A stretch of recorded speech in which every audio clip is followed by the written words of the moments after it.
So if I go to this model, change my unknown to terminal growth, and change my year one dividend to $2.04, price 71.56.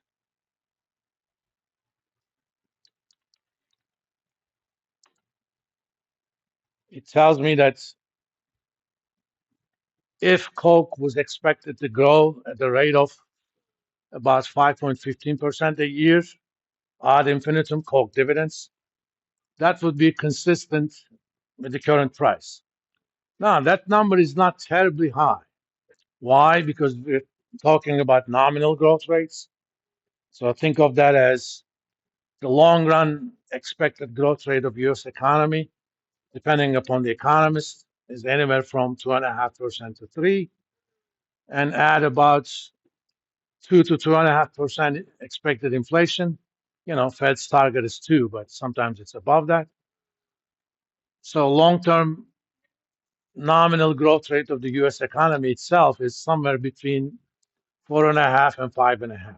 Okay, if that number was 8%, then I would have said that's too much. You know, Coke is a company that pretty much grows like the economy, right? Because they're everywhere. If if the current price required Coke's dividends to grow at 8%, I'm going to say Coke is overvalued. If the number was 1%, I would have said more than likely Coke is going to grow much faster than that. So Coke is undervalued then. Let's do the same experiment for Pepsi, you know, them being similar companies.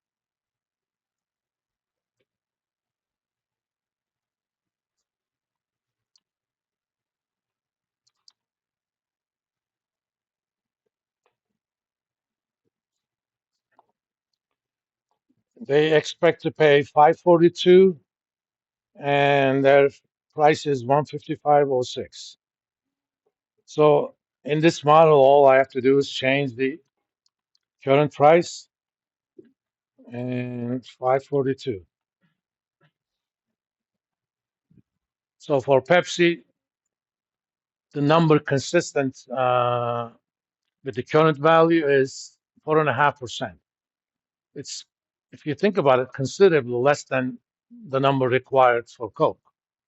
So if we take this model seriously, and we shouldn't, but you know, as a kind of teaching tool, relatively speaking, this model says Pepsi is undervalued relative to Coke because to justify the current price, Pepsi needs to grow only 4.5%, but Coke needs to grow 5 and 15%.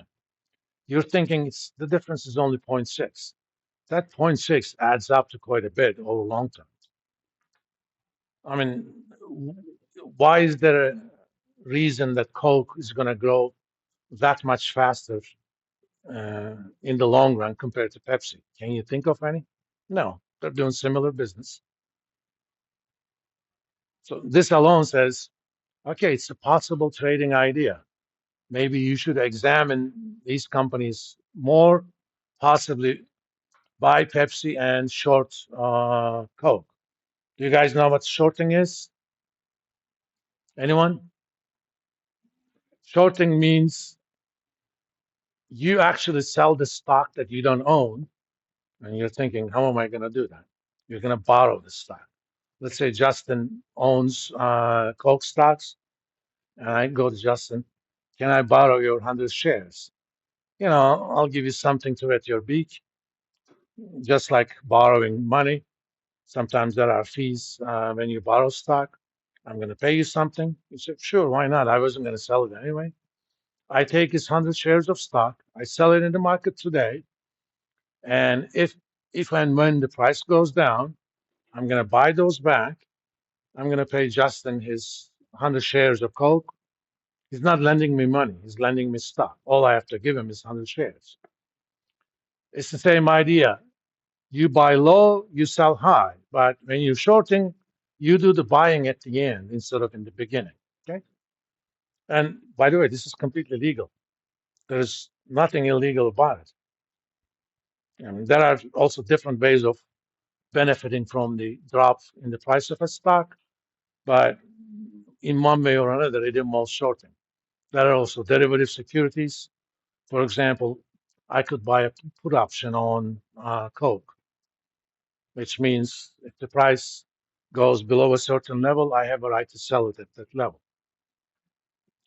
I can buy a call option on Pepsi, but those are more complicated strategies. If you all you want to do is simple thing, you buy Pepsi, you short Coke, and these are very liquid stocks.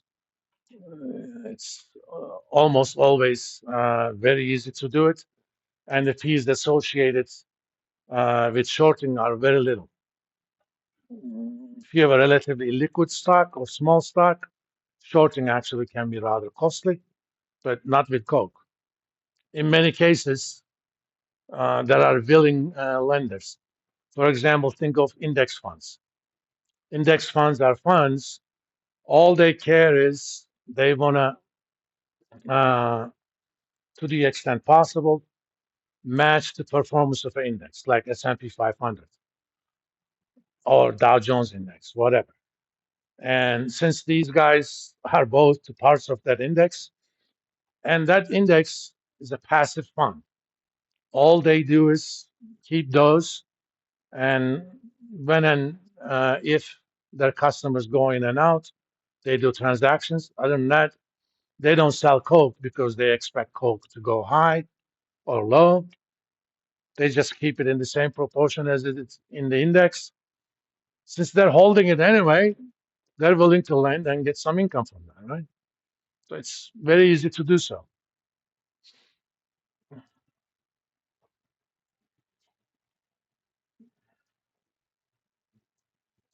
Now, one possible problem, not possible,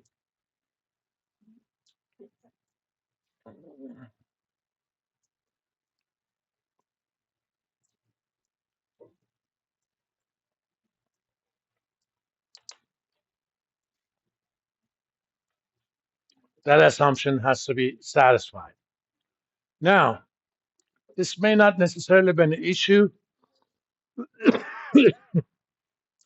for Coke and Pepsi, but for a lot of companies,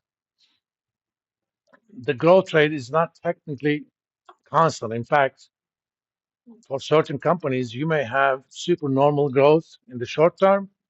In the longer term, they're going to basically come down to earth.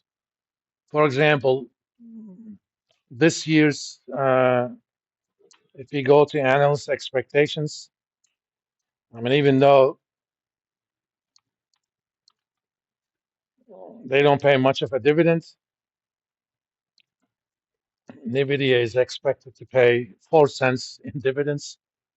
I mean, they're trading at 119 now. And if you go to analysis page,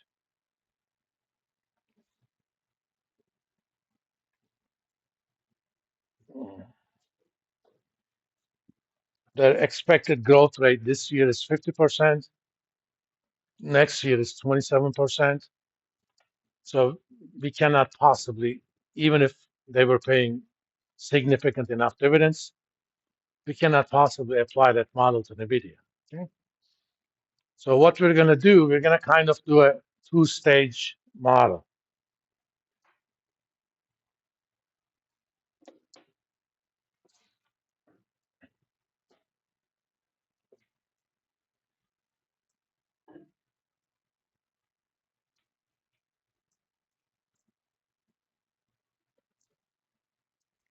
Growth rates differ in the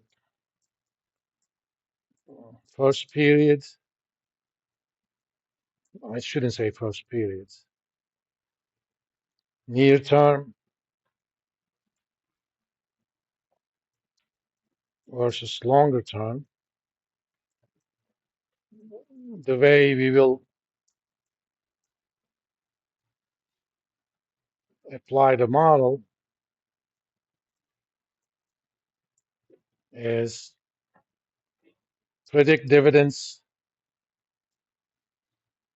for a few years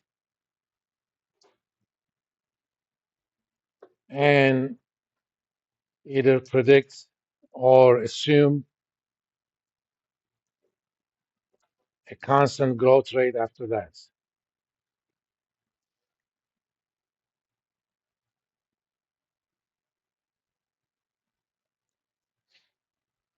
So if you think about it, so let's say we can predict 3 years of dividends. So the value of the company is first present value of those non-dividends or expected dividends.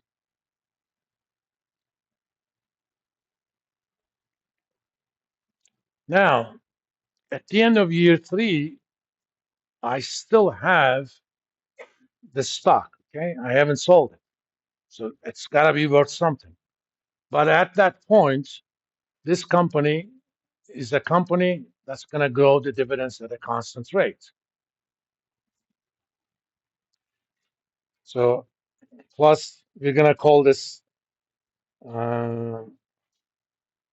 V3. V3 is the predicted value of the company